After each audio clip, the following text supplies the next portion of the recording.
What's up, everybody? Welcome back to another episode of Titletown South Florida, the Miami Herald's high school sports show.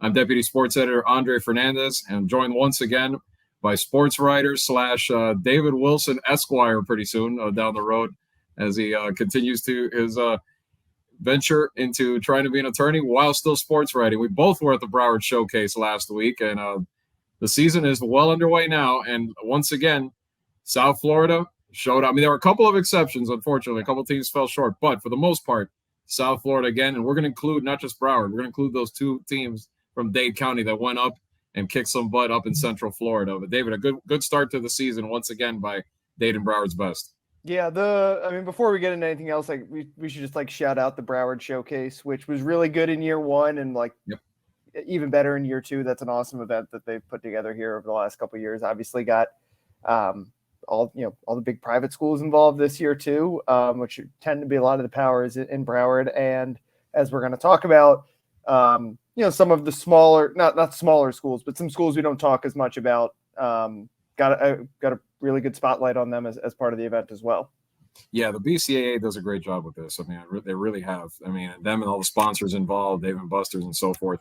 They put in a good event, not just on the field, but that one thing I want to, echo what you're saying and also say that off the field too, the way they bring these kids in from all across the country, they treat a lot to coordinate. Yeah. There's a lot of stuff too, like going to some events, pre-game sort of thing. And so they really do a good job taking care of it. And we hear that year 3 is going to be even better. I mean, it sounds like Bishop Gorman, Matter Day have been talked about. It sounds like they're, pretty much have if not an official agreement yet, but it sounds like they're on board to come in. And there's even some talk of maybe crossing over and bringing in maybe someone from Dade County, maybe a Central or someone like that too. So this event in the next few years is going to be interesting to see how much it evolves and it grows. Already being a really good. They were half of ESPN's slate this weekend, right? Like ESPN, pretty much. They do this early season before college gets really ramped up. They put a lot of games on high school games on ESPN, and the BCAA was responsible for multiple games on Saturday. So yeah, it should be interesting for sure. And as we said before, so Broward goes 5-2 this time, not 6-1 like last year, but overall, some very exciting games. Really, some defensive struggles and some shootouts. You were at one of them. Yeah. But before we go to that, just want to remind everybody, if they're watching, they can watch this at MiamiHerald.com. You can also catch it on YouTube, if not at MiamiHerald.com. And of course, if you're in a position where you can't watch the show, you probably won't see the highlights, unfortunately, but you will hear all the interviews. You'll hear us giving our insights about South Florida's best athletes. You can do that on Spotify, iTunes, whatever your favorite podcatcher is. It should be on it. So without further ado, let's dive right in and start with that Broward Showcase. We're going to go to the game that David was at this week. We had our doubts. We were wondering what the heck happened to Monarch. After all the hype, they get destroyed by Coconut Creek. They come right out and jump all over the Cedar Grove squad that was ranked in the top 50 nationally. And we'll go to the first few highlights here. Early in the game, Monarch goes up 22-14. A.J. Hairston, the UMass commit, with a touchdown pass to Samari Reed. And look at this beauty of a play.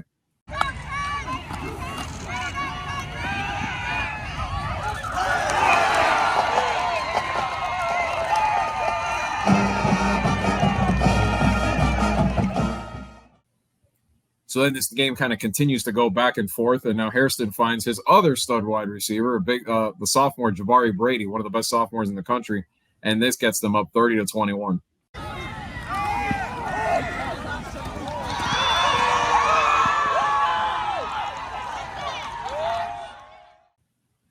Now, one thing Monarch couldn't shake in this back and forth game, and you saw him for yourself, the UCF commit, E.J. Colson was tremendous in this game.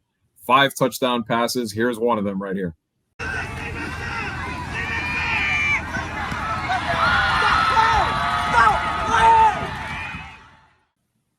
But Monarch, it was interesting. They go up 30-21, fall behind. You could have right there. They maybe could have run out of gas, 42-30, but they come right back. And boy, did Bright Cannon ever have a great game. Here's one of his big plays.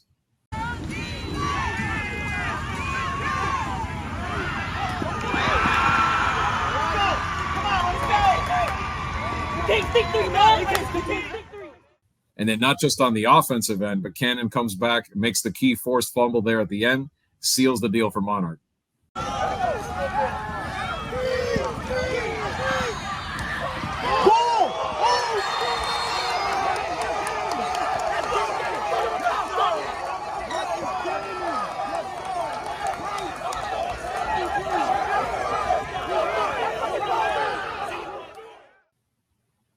So after all this, David Monarch, it's like they said, wait a second, that really wasn't us. I don't know what happened preseason week, but this team looked like a contender at least week 1. So kind of interesting to see how this goes. Are they consistent? Do they carry this over? Was Creek just a blip? Yeah, they definitely, they caught some breaks there in the fourth quarter. They recovered. They had trouble kicking the entire game. They recovered like kind of a half onside kick, half squib kick thing. Recovered a bunch of fumbles. Although I don't want to just say they were like lucky recovering fumbles, as you saw, Bright Cannon strips a guy to win the game basically. They had another fumble that was like a straight strip also down the field. Their defense has some holes clearly. I mean, you could obviously. Neither of us were at the Coconut Creek game, but they give a lot of points in that game too. But offensively, they have a lot of weapons, and obviously AJ Harrison, who had a good game. I think he threw for 4 touchdowns, but only completed 50% of his passes. But against a really good team, he can keep them in any game. He can do it with his legs too. They're really dangerous in 2-point conversion situations with him as a runner and all those receivers they have. And then Bright Cannon, who's the unheralded guy, was at Stoneman Douglas last year, behind Samari Reed and Jabari Brady and obviously AJ Harrison. Like, he's not the first name that comes to mind, but he returned the opening kickoff for a touchdown. Then on Monarch's first offensive drive, he had a 69-yard touchdown catch on a short pass. And of course, another touchdown catch later. And makes a key play on defense. He also broke up a pass in the end zone earlier in the game. So they've got a lot of weapons on offense. I think their defense, fair to question everything about their defense after they gave up 42 despite 3 takeaways. But that offense is legit. They've got a ton of weapons there. Yeah, I mean, this is the team we expected to see with all those weapons that you're talking about, and how good Cannon was tremendous last year at Douglas. So, and Calvin Davis expected this. Here's what he had to say after the game. We came out and did what we were supposed to do, which was bring home the trophy, bring home, get out of here with a win. I mean, you can't ask for anything more. I mean, our quarterback played great. Our guys that we needed to step up and play great, they stepped up and played great. We'll take it.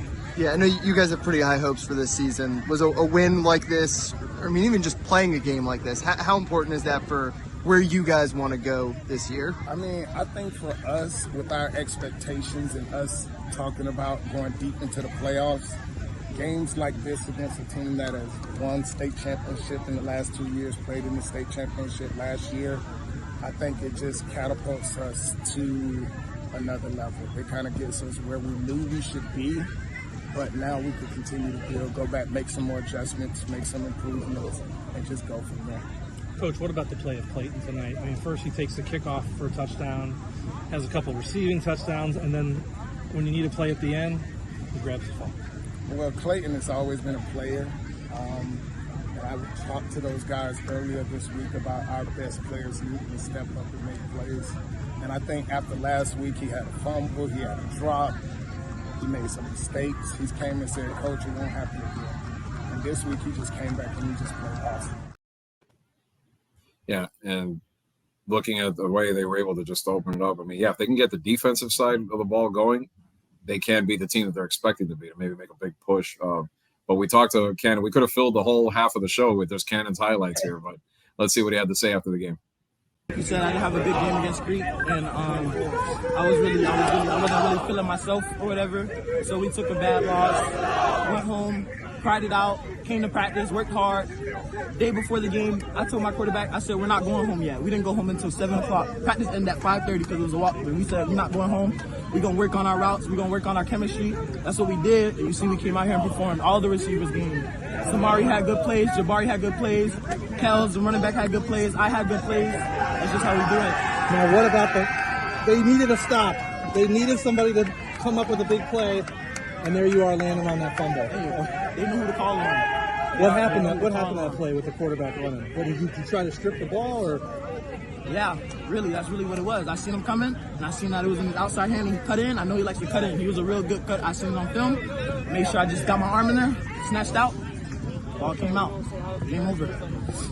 This win, Coach was telling us about how you guys wanted to be in this showcase. You wanted to play a team like that.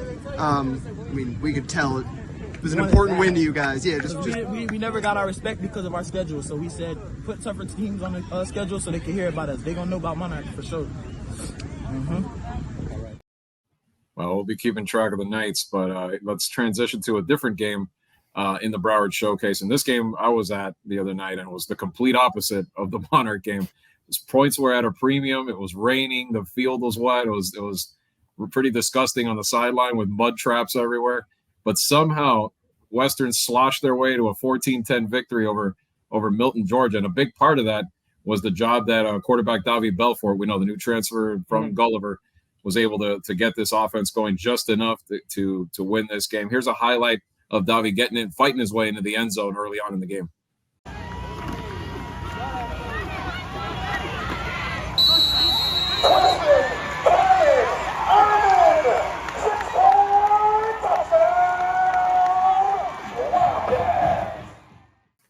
And after that, again, just not a lot of traction on offense, but just enough on a short field here. Western converts again. Brendan Leal, one of the running backs that is going to have to step up for them, unfortunately. Tavani Mizell, not sure how long he's going to be out, but he has an injury that may keep him out a while. So they're going to have to rely on other guys. And here's Leal scoring a touchdown to ended up being the game winner.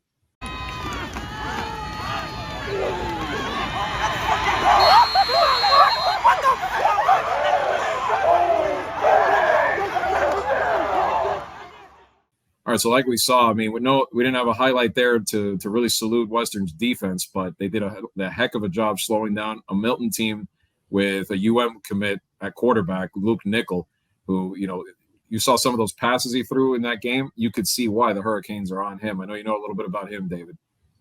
Yeah, I mean, anytime you take a quarterback that early on, right, it means you're pretty high on him, and obviously not just high on him as a player, but as a leader and all that kind of stuff.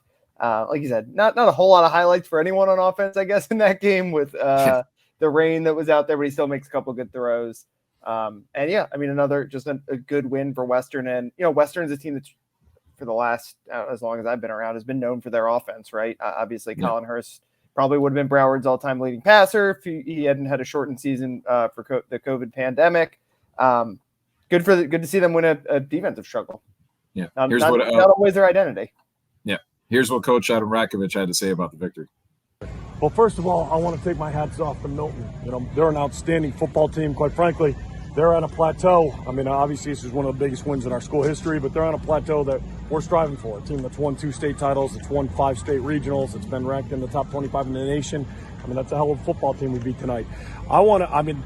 We can talk about Davi being a competitor and doing what he needed to do in the end to win, but first of all, I'm going to take my hats off to our black shirt defense. That quarterback's going to the University of Miami. They got athletes all over the place, and our defense held them to 10 points tonight, and they were dominant. The black shirt defense was as good as advertised. Despite the victory, you still obviously, as a coach, weren't completely pleased at how you got the outcome. But what do you still feel like you guys need to do to get better? We got to execute better on offense. We got to improve our tempo. We got some guys that are really talented that I think right now need to improve on their understanding of the scheme. So at the end of the day, first of all, when you're playing a really good opponent, they're going to frustrate you some, right? So it's not all us. Milton's a hell of a football team. They're going to be in the run for the state title. Somebody told me in one of the polls they're the number 2 team in the state of Georgia. I don't know if that's accurate or not, but they're pretty damn good. I know they're top 50 in the nation right now. So some of my frustration, quite frankly, has to do probably once I watch film with how good they played. But then some of it, like I said, I think we can execute much better on offense. I think we executed, obviously, our opponent was a different caliber, but I just felt we executed schematically and with better speed and last week. And I think, I don't know if this muddy, slow track slowed us down some. I don't want to make excuses, but I just wasn't happy with the overall tempo of my offense. Yeah, and I think the weather really did have a lot to do with that part of it. And you really didn't see what Davi could do in that offense completely, at least not with his arm, probably because of that. There was a couple times, not just him, but Luke Nickel, the ball just would slip out of their hands, couldn't get a throw off right. But again, the guts, you can't take that away. He had a great effort, the running side of it, making plays with his legs. And it shows you kind of like some of the intangible stuff that he's going to bring to this team. So here's Davi Belfort talking about the victory. Just saying, this was a game where you guys kind of had to find a way, tonight with your legs more so than your arm. What did it have to take to win tonight? Yeah, for sure. All that matters is us winning, and there was nothing that I wanted more than for us to win, because this game meant a lot. You know, it was the biggest one in school history. So whatever it took, I knew I was going to do to get us a victory. You know, like he said earlier, one of our running backs went down. So I knew I was going to have to be involved a little bit more in the run game, and I did that. You know, I wish we could have fixed up a couple things. We're going to fix up a couple things so we can be good in the long run, but overall I'm really proud of how we did as a team, and we're just going to keep getting better each and every single day. Talk about those plays that you made, like, you know, like the one where you kind of just shoveled it. When you're, how comfortable are you when you do those like improv, like just improvise, make plays for your team? No, for sure. Like I look up to guys that do those type of plays, like Bryce Young, Russell Wilson, Patrick Mahomes. You know, and my instincts kind of just kicked in there, rolled out. I couldn't really throw the ball like how I wanted to, so I knew I kind of had to just flick it to him. And Kobe made a wonderful play. I don't know if he scored or if he almost did. I don't know, but it was an amazing play by him, and I'm just super grateful to have the coaches I have, players I have, and we're just going to keep getting better each and every single day. You're dealing with some adversity as you know, with the running situation, the field conditions not optimal. So you kind of had to find a way. Is that? No, for sure. Yeah, no, that's definitely true. Like, I don't know, I'm sure you guys realize, but the ball was slipping.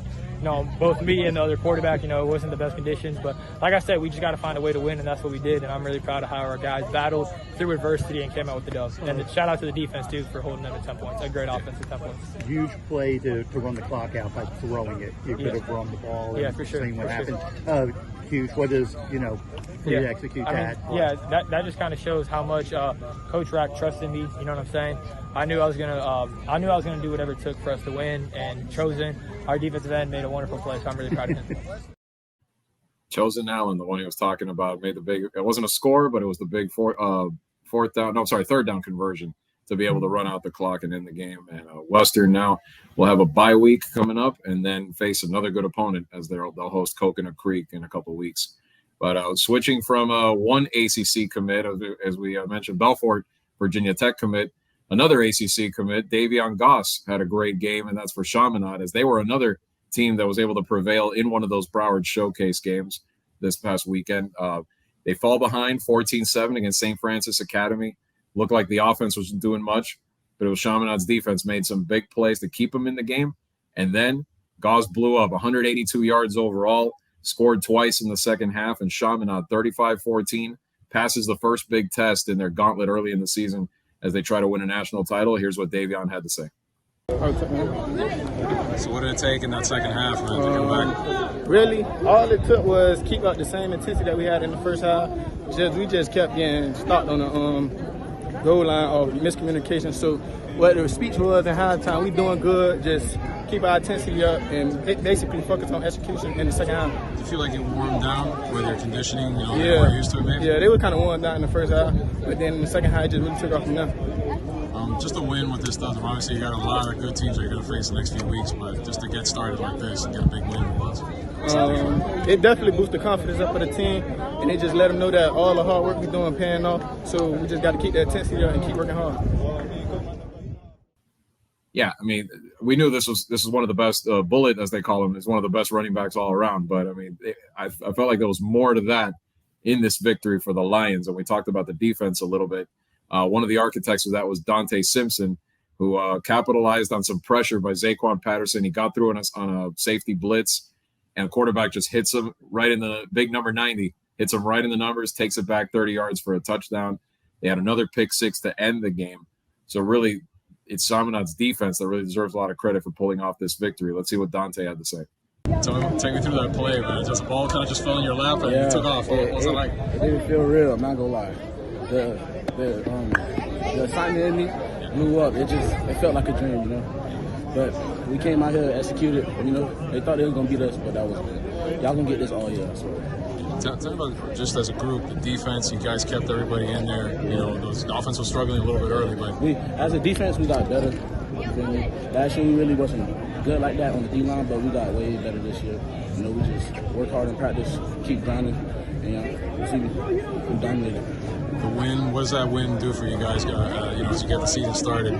We make the haters be quiet. Yeah, and I think Chaminade really proved the point that they can play some defense. I mean, we always gush about their offense, and rightfully so, with all the receivers, but this defense is deep, and it's going to have to be if they're going to win a national title. Yeah, I mean, we all know all about their offense. to defense. You know, you look up and down the roster, and it's not popping, especially up front, right? Like they've got they got some really good guys in the secondary, including Zaquan Patterson, who committed to Miami at halftime of the game. But seeing their defensive line make some plays, those are kind of like some of the lesser established guys. But you just know Chaminade, a couple of those guys are going to wind up being Division I players, right? They just churn them out, and seeing them make plays like that. Speaking of Bullet, though, we talk so much about the wide receivers with that team, and Davion Goss has been, one of the best running backs in Broward County pretty much since his freshman year. I think he was Thad Franklin's backup as a freshman, but still really good and played a lot that year. He's in some ways he's underrated, even though he's a former Broward County Player of the Year. That's how deep that offense is, obviously. Yeah, isn't that funny? You're the MVP of the county, and yet you're sort of under the radar. But they're getting a good one up in Carolina. That's for sure. Big winner of the weekend might have been North Carolina, right? Davion Goss is a big game on Saturday afternoon, and on Friday night, the Cardinal Gibbons versus Cardinal Gibbons showdown. Michael Merdinger, another North Carolina commit, has a good game for the Fort Lauderdale Gibbons against the North Carolina Gibbons, right? Coincidentally, the North Carolina Gibbons people are probably like, "What the hell? We're getting this future Tar Heels kicking our butts on the." I'm sure a bunch of those guys are probably Tar Heels fans, right? Like that's right there. It's in Raleigh. It's right down the street from Chapel Hill. No doubt. Yeah, they're probably like, you better be doing this next year when you're wearing that baby blue and the Carolina blue and the and white up there, which. A good history of running backs up at Carolina in recent years, obviously with Javonte Williams, Michael Carter, guys like that. So we'll see if Davion can continue that tradition. But let's talk a little bit about, unfortunately, the couple teams that didn't end up on the winning side. Miramar had a close one against Highland Springs, a team from Virginia, ended up losing 20-14. The former coaches, the Miramar alum, Coach Lauren Johnson, I believe, ended up winning the game, or his side ended up winning the game against AJ Scott and those guys from Miramar. But Miramar will still be in it. I think they can learn from this experience. It was a close game, and the one that you were at, and unfortunately we were unable to really get highlights of this one because of contractual rights of ESPN. But St. Thomas, a rare loss in these national games for the Raiders, really couldn't get the offense going at all in a 20-7 defeat against St. John Bosco. David, from what you saw, what stymied the Raiders on offense? Yeah, I mean, well, one, Bosco is really, really good. They're in that almost IMG tier where it's like, I mean, I think they have 4 linebackers who are like, one's committed to Notre Dame. They got a safety going to Alabama. They got a corner going to USC. Like they're stacked. Like they're really stacked, especially on defense. And a couple things. One, St. Thomas only ran, I think, 39 offensive plays in the game. They just couldn't get like 3 and outs. Their defense played a pretty good game. They were in it until the end because of their defense, but couldn't get 3 and outs. A lot of 10+ play drives for Bosco that just didn't give St. Thomas's offense a ton of chances. And it's a quarterback who's making Andrew Indorf, I think, his second start. He started once up at Treasure Coast last year, which, Treasure Coast is a good program. That's a good first test for him. But, it's different. Like everyone after the game was like, he's going to learn a lot from this. So, it's a new look for St. Thomas. For the last 4 years, really, they've been like this kind of read option heavy team, right? Zion Turner is now the starting quarterback at UConn. He's in the 3 straight state championships, running a lot of read option with Anthony Hankerson. Last year, their starting quarterback, Hezekiah Harris, is now at Army. So you know what kind of quarterback he is too. Andrew Indorf's a different type of guy. They're having to pivot a little bit to kind of maybe some of what we're more used to from St. Thomas Aquinas, a little different than what they did during this 4-peat they had. Yeah, and again, it goes back to our conversation last week about the importance of experienced quarterbacks on these powerhouse teams. Who does that? To me, that's the big takeaway from the weekend, I think, is you got to have a really good quarterback in South Florida. There's too many. It used to be, I don't know, even 5 years ago, it was like you could get by without a great quarterback. You could win with defense and a running game. Kind of need a really good quarterback right now. And you look at all the teams that won, AJ Harrison going to UMass, Michael Merdinger going to UNC, obviously Cedric Bailey going to NC State. Some of the other teams we're going to talk about, Norland winning up at Lakeland with a spectacular performance from Enio Yapor. Across the board, the teams with really good quarterbacks. And not to say that these are, Kale Alexander is a really good quarterback at Miramar, right? Andrew Endorf could be a really good quarterback in experience, though. The teams that have that elite level quarterback, that seems to be the difference so far. Yeah.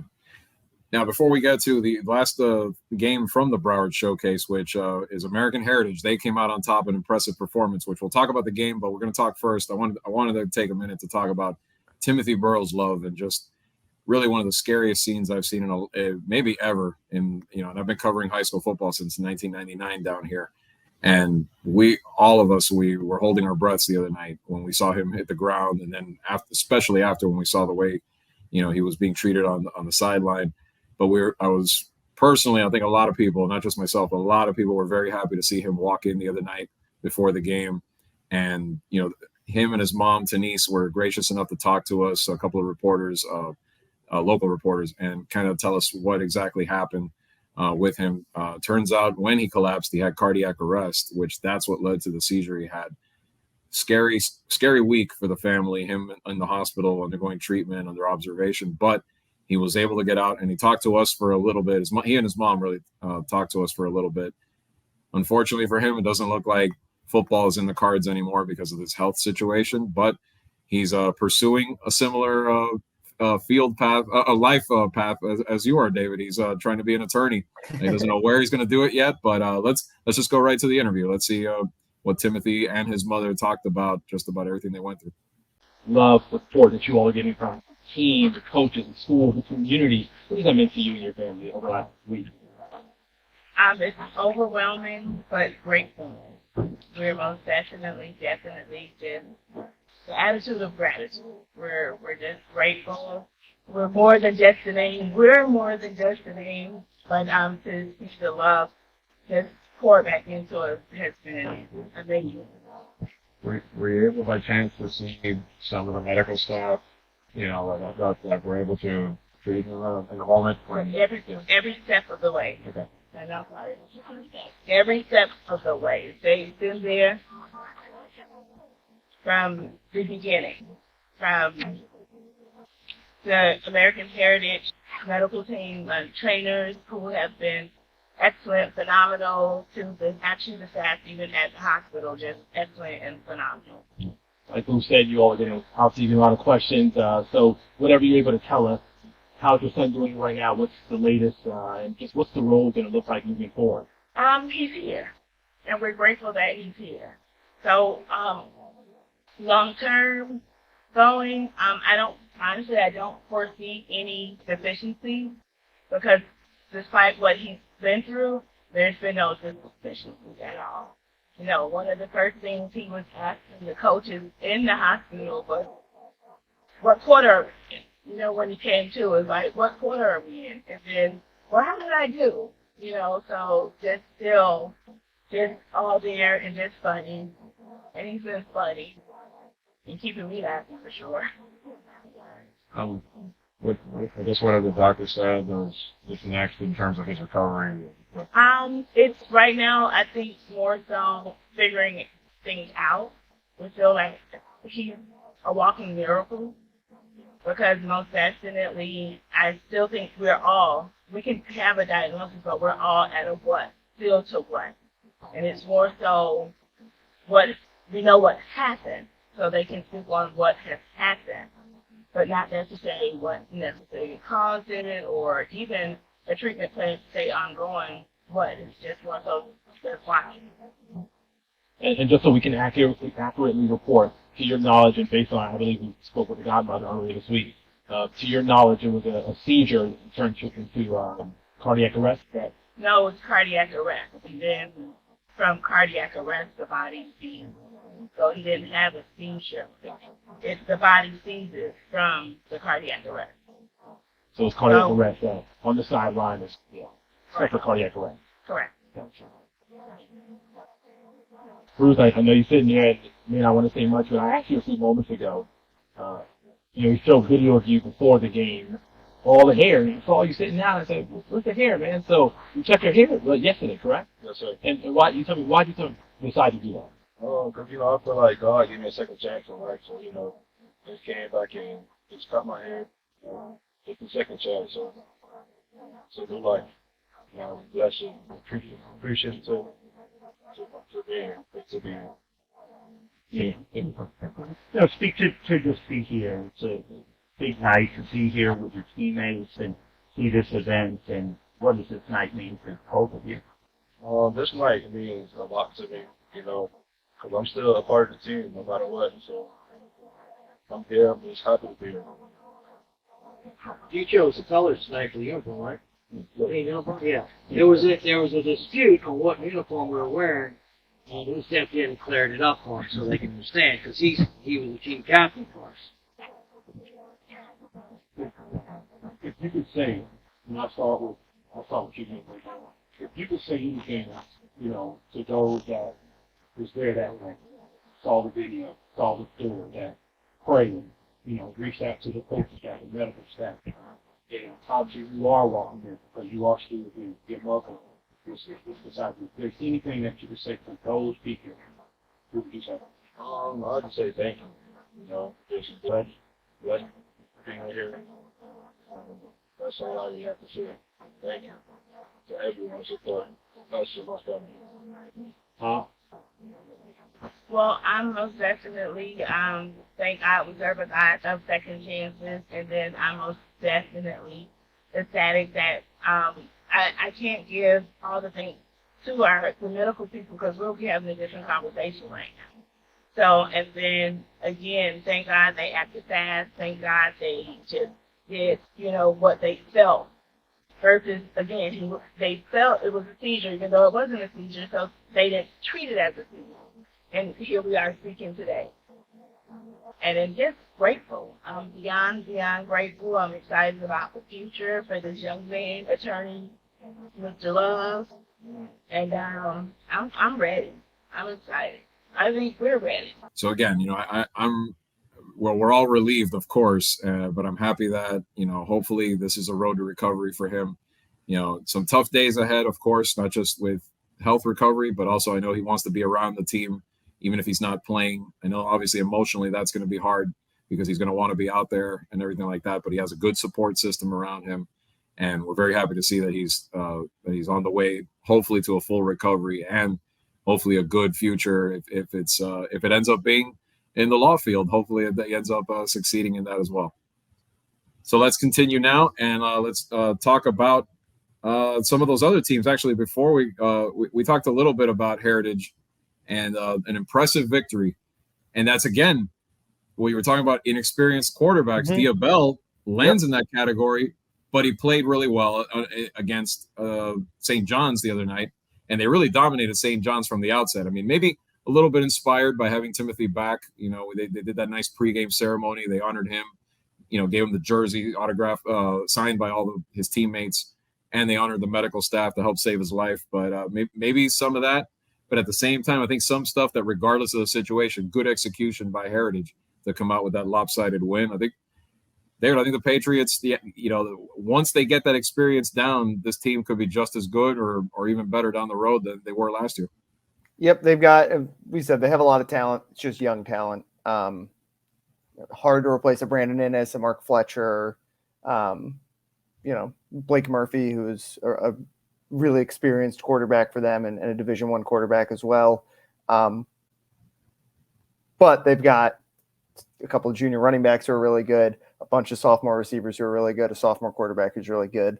I think last week I predicted that maybe they'll take some lumps throughout the season, although obviously it doesn't maybe look like that after this weekend. But I think by the end of the year, they're going to be right up there with the best teams in South Florida. And two teams that made their case for that, of course, are Norland and Columbus. So we talked about. They didn't take on out-of-state teams. Yep. They took on good teams that were in the state. And Ennio Yapor, who you mentioned earlier, 6 touchdown passes in that victory, 48-34. The Dreadnoughts are hard to beat at home. Historically, they rarely lose at that place, no matter what the situation is. So for them to go up there, it kind of reminded me, and I know I mentioned this to you back on Saturday when we were at the showcase. It's a different position. Obviously, he's a quarterback. Duke was a running back, but I remember that playoff run and how Duke would just, by himself, just take games over down the stretch, leading them to a state title. If Ennio has that kind of a run this season where he elevates his play that way, I think they will have a legit chance to beat Central. I think Central's still the favorite in 2M, but they'll have a very realistic opportunity to do it if he can have performances like that, like he had on Saturday. What do you think? Yeah, like I said with the quarterbacks, it's kind of the equalizer down here in South Florida. And Central, I expect them to have really good quarterback play. We don't know who the guy is, but they've got 3 guys who all seem like they're really good. But Ennio, I mean, he has a chance to be, like Josh Townsend last year, right? Where maybe Homestead wasn't necessarily as deep or as talented as every other team in that classification, but a guy who could do it with his legs, with his arms. Ennio's got that. He was one of the best quarterbacks in 2A as a freshman, leading Champagne out there, even better last year, 3,000 passing yards, 1,000 rushing yards. He's a difference maker. Yeah, for sure. And I'm glad you mentioned Josh Townsend. That takes us to the Homestead Palmetto game, which was the best game locally between 2 local teams last week. And speaking of that, we thought it was going to be off to the races right away. Townsend hits this 46-yard pass to start the game. Check this out.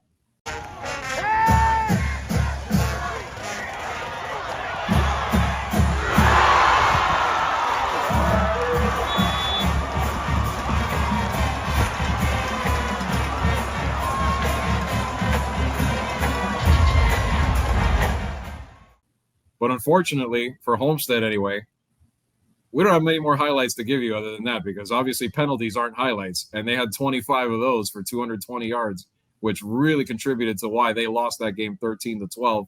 One of them led, a turnover as well. An interception by Corey Pruitt set up this Ja'Cory Barney TD that got the Panthers going.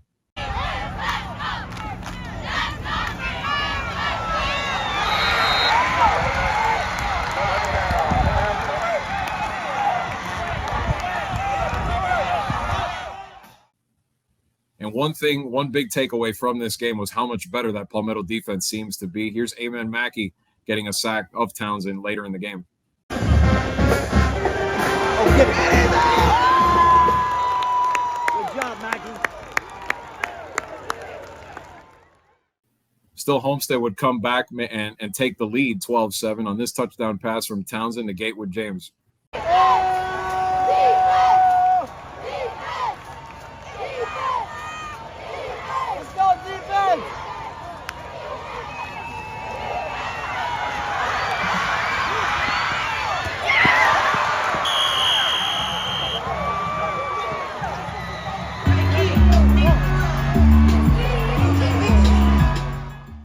But in the end, Palmetto, again, another mistake, another bunch of penalties, create a short field. And here they come. They score again with a face we remember from Columbus last year. Fadrell Andrews, who's now a Palmetto Panther, makes this leaping catch.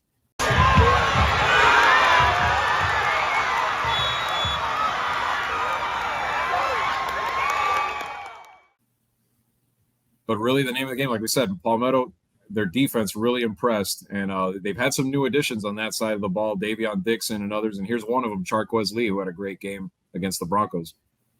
What did it take to get this win, man? Defense played tremendous tonight. Oh, you just had to have stamina. You had to have a great work ethic. You just had to push to the end. You got to know how to finish. And our team, we came out victorious. 12-13, we beat Homestead. At the game, down to the wire, and then you had to stop for a minute. What did you kind of tell each other to stay sharp? Oh, yeah. Just stay focused. Block all that out. We still got a game to win no matter what. What does this do for the confidence of this team, from week 1 to have a victory like this? Man, it's just step one. We gotta get better. We're going to make it to states. That's all I'm going to say.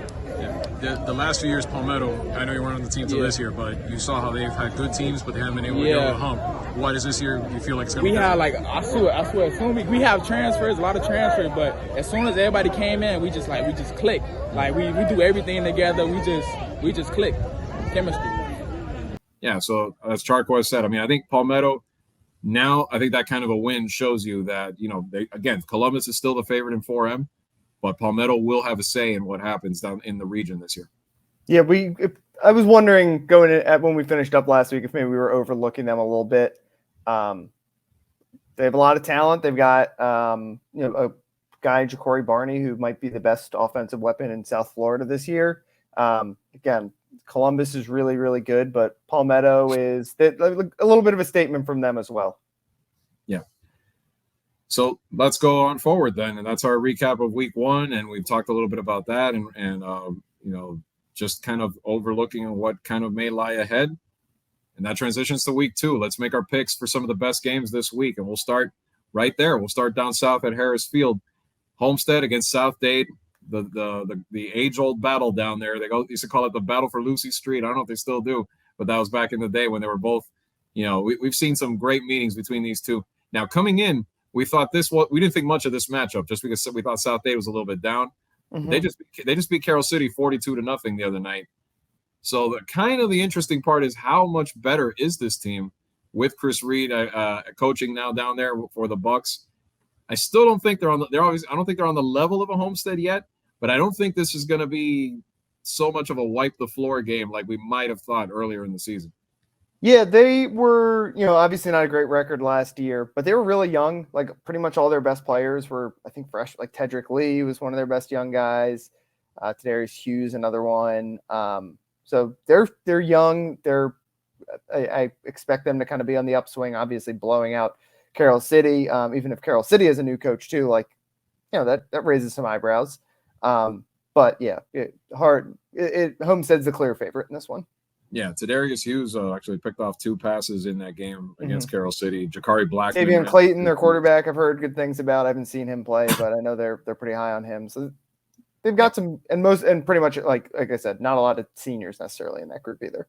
Yeah, I'm with you. I think Homestead wins it for sure, but I do think it's a little more competitive than we might have thought. So let's go up to Broward real quick and let's talk about Heritage because we mentioned them earlier. Obviously, a lot of things going on with them, and it seemed to be probably a matter of time before they really just get to that level that they were last year. And they take on a good Jacksonville Trinity Christian team that some of us have thought that if they either may be the team waiting for Chaminade at the finish line or be close to that. They're always a good program. They're always in the mix.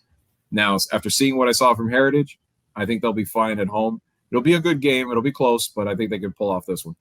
I covered that game one year. I think they played like 4, 5, 6 years in a row. Like it's kind of become a little annual rivalry. Yeah. I think it was a 3-0 game one year when I covered in a downpour. I remember that one. Yeah. So I'm not expecting that. Although who knows? There is a hurricane coming through the state on the other side of the state, so who knows what the weather's going to look like. But yeah, I mean Heritage kind of answered all the questions last week. Like they're gonna, like I said, they're gonna have a tough schedule. They're gonna have to play Gibbons probably a couple times.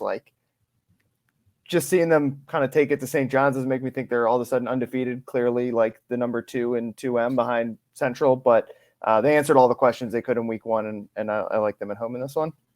Yeah. And hopefully if Trinity Christian, drive safe guys, hopefully it doesn't, the weather doesn't affect their anything like that.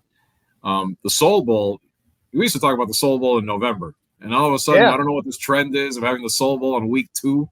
I mean, I don't know. It just doesn't feel right, but there you have it. And then in a way, it's timely for Northwestern. Maybe they'll, the young team we've talked about on the new coach, Michael Lee Harris, an alum there for the Bulls. They haven't been able to get a win yet. They got crushed pretty bad by Chaminade. They came close last week, 19-13. They lose at Vero Beach, a good Vero Beach team. Yeah.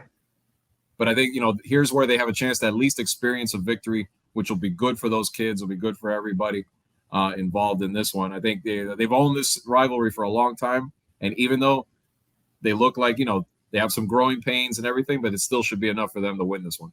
Yeah, they had 4 touchdowns called back last week. So a close loss at Vero. And honestly, an encouraging thing, with Michael Lee Harris, obviously, is a very accomplished offensive coordinator down here. Now stepping in as first-time coach at Northwestern.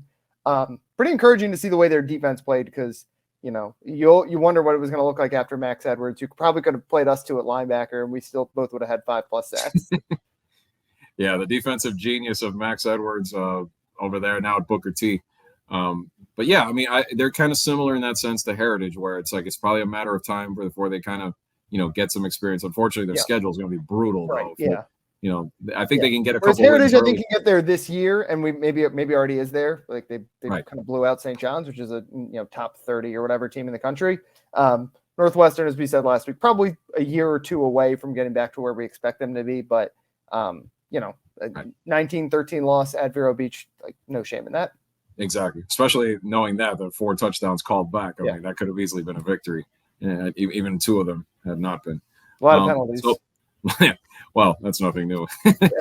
So anyway, Chaminade at Gibbons up in Fort Lauderdale. This is obviously no rest for Chaminade, as we know. It seems like every week for the first 6 or 7 weeks of the season, it's going to be someone with a pulse, someone that's going to push them. Interested to see how well Gibbons stacks up. I mean, they started off kind of sloppy against their namesake from North Carolina until they finally got going, and Merdinger led them to the victory. But obviously, this is a whole different monster coming in with all the talent that Chaminade has. I think it's too much for them at this juncture of the season, but I am curious to see how much Gibbons is able to hang in there. Yeah, I agree. I think we're going to learn a lot about Gibbons. We already obviously learned, I think, a good amount on Friday. But Chaminade, St. Francis was, it's them and Central are probably the toughest games on the calendar for them until they inevitably probably play someone in a bowl game at the end of the year. They've got their sights set on the national title, and they're not going to screw it up, I don't think, this early. We're doing great on transitions this week's episode because here comes another team that's entered for the national title. A team that's in even better position right now if they can get this victory. And this is our game of the week without question. Central, Bishop Gorman, the last team that beat Central out in Naples a couple of years ago before Central's won now 26 in a row. And, I mean, this is going to be a huge test. This team is still – I mean, you can't judge it on the opposition they faced so far, but they have scored 60 or more points in those first 2 games. Micah Alejado, the quarterback, is still, cooking over there. They've got the big O linemen, all 4-star prospects, a lot of weapons, and then the defensive side of the ball is just as good. I mean, I hate to doubt Central because they've done it before. I mean, last year I think I picked them to lose against IMG, and look what happened. Yeah. You did have a Reuben Bain leading the way. You did have a lot of experienced guys leading the way, and a quarterback situation that was a lot more clear with Keon Jenkins. So 2 things that might work against them this time around, especially a tough road trip like always in Las Vegas, 10 p.m. primetime slot over there on ESPNU. What do you think? Can the Rockets pull it off? Yeah, Jube's going to kill us. I got to go with Gorman. Seeing what they did to Chaminade last year, I mean, it's kind of like has stuck with me. And I think, you kind of raised a lot of the points I was going to raise. It's a transitional year for Central. That doesn't mean that they're not still going to be one of the best teams in the country. But when you lose a guy like Reuben Bain, when you lose a guy like Keon Jenkins, who, based on the way FIU played on Friday, I think he might be the starting quarterback there sooner rather than later. It's a tall task for a team that has a lot of new, especially on offense. On defense, they lose Reuben, but most of the defense is still intact. On offense, they bring the line is pretty, I think, all back from last year, but a lot of weapons, a lot of new quarter. We don't know who's going to start at quarterback. That's just a lot to ask for their first game, like you said, going on the road to Gorman, a top 5 team in the country. I'll be pulling for them, but I'm taking Gorman in this one. Yeah, I still remember the year they went out there, and speaking of hurricanes, then they got stuck out there. We're practicing outside a hotel parking lot. Crazy times back then. And Central should have beaten them in Naples a couple of years ago. They missed a kick. It was like the kicker kind of it was wet, and the kicker kind of lost his footing. A really good kicker, London, who I think is kicking somewhere in college now. But if anyone's going to do it, it's going to be Central. Like you said, they did it to IMG last year too. Yeah, I think the up front is where the key is. If they can handle that offensive line with all those 4-star big guys up there, and then obviously their own. I like the fact that, like you said, the Central O-line is very experienced, at least that part of it too, that they're going to have to hold it together. But we'll see what happens. Catch that game on ESPNU and catch us next week. We'll be back to talk about all those games and see where we're at going into week 3. So for David Wilson, I'm Andre Fernandez. Thanks as always, everybody, for both watching and listening to Titletown South Florida.